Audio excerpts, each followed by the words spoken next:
বিরতির পর স্বাগত। এবার বাংলাদেশের দিকে নজর রাখছি, কারণ বাংলাদেশে 5 সেনাকে এবার গৃহবন্দী করা হয়েছে। 5 পদস্থ সেনা অফিসারকে গৃহবন্দী করলো ইউনূসের বাংলাদেশ সেনা প্রধান। দেশের বাইরে যাওয়া মাত্রই অন্তর্বর্তী সরকার এই পদক্ষেপ নেয়। 5 দিনের রাশিয়া এবং ক্রোয়েশিয়া সফরে গেছেন সেনা প্রধান, তারপরে এই সিদ্ধান্ত। কিন্তু কেন এই অমানবিক সিদ্ধান্ত, এর পেছনে কি রহস্য রয়েছে, বিস্তারিত জানবো। টেলিফোন লাইনে যুক্ত হয়ে গেছে প্রতিনিধি রাজীব দত্ত। রাজীব, ঠিক কি জানতে পারছো? দেখো, প্রথমেই বলি যে বাংলাদেশের সেনাপ্রধান ওয়াকার জামান তিনি বিদেশ গেছেন, রাশিয়া গেছেন, 5 দিনের সফরে গেছেন। ওয়াকুরুজ্জামান যেই রাশিয়া গেছেন, যেদিন থেকে এখান থেকে বাংলাদেশ থেকে তিনি চলে যান, সেই দিনই কিন্তু 5 সেনা কর্মকর্তাকে কিন্তু নজরবন্দি করা হয়েছে, গৃহবন্দী করা হয়েছে, যেটা ওয়াকারুজ্জামানের অত্যন্ত ঘনিষ্ঠ সেনা অফিসার, এবং তারা প্রত্যেকে কিন্তু হাসিনা ঘনিষ্ঠ।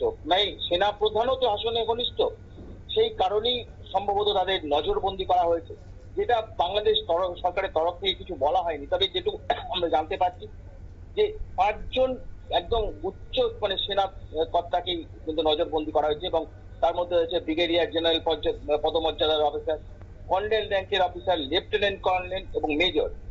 যে নামগুলো আমরা পাচ্ছি তার মধ্যে ব্রিগেডিয়ার জেনারেল রয়েছেন এস.এম. জাকারিয়া হোসেন, তিনি ইঞ্জিনিয়ারিং যে কমান্ড রয়েছেন তার তিনি দায়িত্বে রয়েছেন।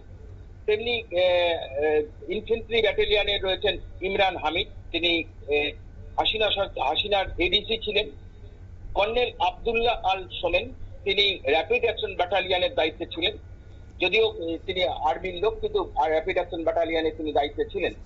তেমনি বাংলাদেশ বর্ডার গার্ডসের দায়িত্বে রয়েছেন যিনি লেফটেন্যান্ট কর্নেল মোহাম্মদ রেদওয়ান নূর ইসলাম, তাকেও কিন্তু নজরবন্দি করা হয়েছে। এবং সেই সঙ্গে ইস্ট বেঙ্গল রেজিমেন্ট বলে যে একটি বাহিনীর একটা ব্যাটালিয়ন রয়েছে, সেই ব্যাটালিয়নের মেজর মোহাম্মদ সোমেন আলী কারুক, এই 5 জনকে নজরবন্দি করা হয়েছে।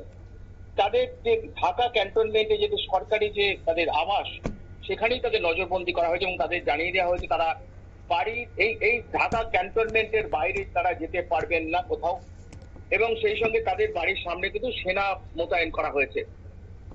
যেটা মনে করা হচ্ছে যে জানো, বাংলাদেশের সেনা প্রধান ইদানিং তিনি অন্তর্বর্তী সরকারের প্রধানের বিরুদ্ধে কিন্তু ক্ষোভ প্রকাশ করেছেন, এবং তিনি প্রকাশ্যে বলেছেন যে ডিসেম্বরের মধ্যে নির্বাচন করা উচিত, এবং যেভাবে তিনি রাজনৈতিক দলগুলো এবং অন্তর্বর্তী সরকারের বিরুদ্ধে যে আইন শৃঙ্খলা ভেঙে পড়েছে, এই নিয়েও ক্ষোভ প্রকাশ করেছেন।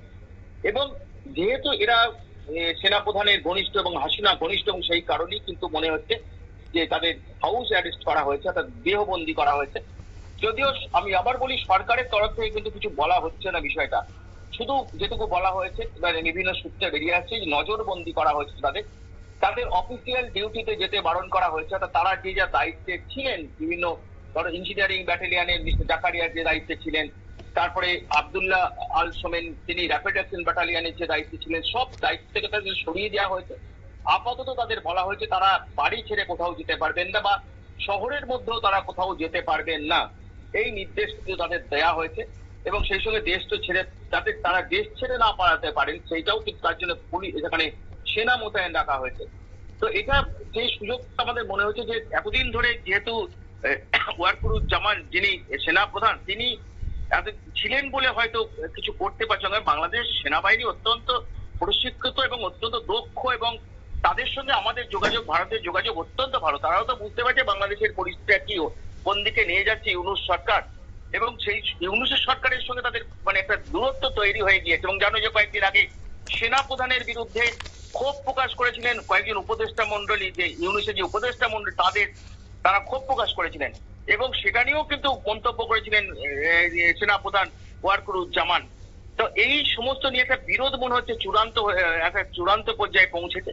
আর যেহেতু সেনার প্রধান, এই সেনার যে বাংলাদেশ আর্মি, এই সমস্ত পদস্থ সেনা অফিসাররা তারা সমর্থন করছেন সেনা প্রধানকে, সেই কারণেই হয়তো আশঙ্কা করা যায় তাদের হাউস অ্যারেস্ট করা হয়েছে। এবং আরেকটা খবর যেটা শোনা যাচ্ছে অঙ্কিতা, যে জানো যে বাংলাদেশের সেনাবাহিনী অভ্যুত্থানের একটা খবর কিন্তু রটছে। দেখো, এখনো পর্যন্ত আমরা সেরকম কোনো সত্যতা নেই, কিন্তু বাংলাদেশের যদি বড় সংবাদ মাধ্যম কিন্তু তাদেরও কিন্তু খবরটা বিভিন্ন সময় করছে যে বাংলাদেশের যে অরাজকতার পরিস্থিতি তৈরি হয়েছে সেটাতে সেনা শাসন চালু হয়ে যেতে পারে। হয়তো এই জায়গা থেকে ইউনূস সরকার একটা আশঙ্কা করছে এবং সেই কারণেই যে এই সেনাদের যদি এখন হাউস অ্যারেস্ট করা যায় তাহলে সেই আশঙ্কাটা অনেক কমে যাবে। অর্থাৎ সেনা প্রধান ওয়াকারুজ্জামানের ক্ষমতা কমবে যদি এত হাই অফিসিয়ালদের যদি নজরবন্দি করা হয়। অর্থাৎ তিনি এই সেনাপ্রধান বাইরে যাওয়ার পরিপ্রেক্ষিতে, বিদেশ যাওয়ার পরিপ্রেক্ষিতে এই ঘটনাটা যাতে মানে এই পাঁচজনকে কিন্তু হাউস অ্যারেস্ট করা হয়েছে এই কারণেই, যাতে এই অভ্যুত্থানের যে বিষয়টা শোনা যাচ্ছে সেই বিষয়টা যে পুনরায় যাতে অভ্যুত্থান বাংলাদেশ সেনা না করতে পারে। কারণ সমস্ত আইন শৃঙ্খলা এখানে ভেঙে পড়েছে, মৌলবাদীদের শাসন চলছে এবং যেখানে ইলেকশন কবে হবে কেউ জানে না, সেখানে বিএনপি সেখানে তারা আন্দোলন করছে, হিন্দুদের উপর অত্যাচার হচ্ছে, হিন্দু সহ সংখ্যালঘুদের উপর অত্যাচার হচ্ছে, অর্থনীতি ভেঙে পড়েছে। অর্থাৎ বুঝতেই পারছো যে এইরকম একটা অবস্থায় সেনার শাসন একটা জারি হওয়ার সম্ভাবনা দেখা দিয়েছে এবং সেটাই আটকাতেই সম্ভবত এই নজরবন্দি করা হয়েছে 5 দক্ষ হাসিনাপন্থী সেনা অফিসারদের। অঙ্কিতা, ধন্যবাদ। অর্থাৎ 5 দিনের সেই সফরের পরই কিন্তু এই সিদ্ধান্ত, বাংলাদেশের 5 পদস্থ সেনা আধিকারিককে গৃহবন্দী করা হয়েছে। নিয়ে নিচ্ছে ছোট্ট একটি বিজ্ঞাপন বিরতির সঙ্গে থাকুন।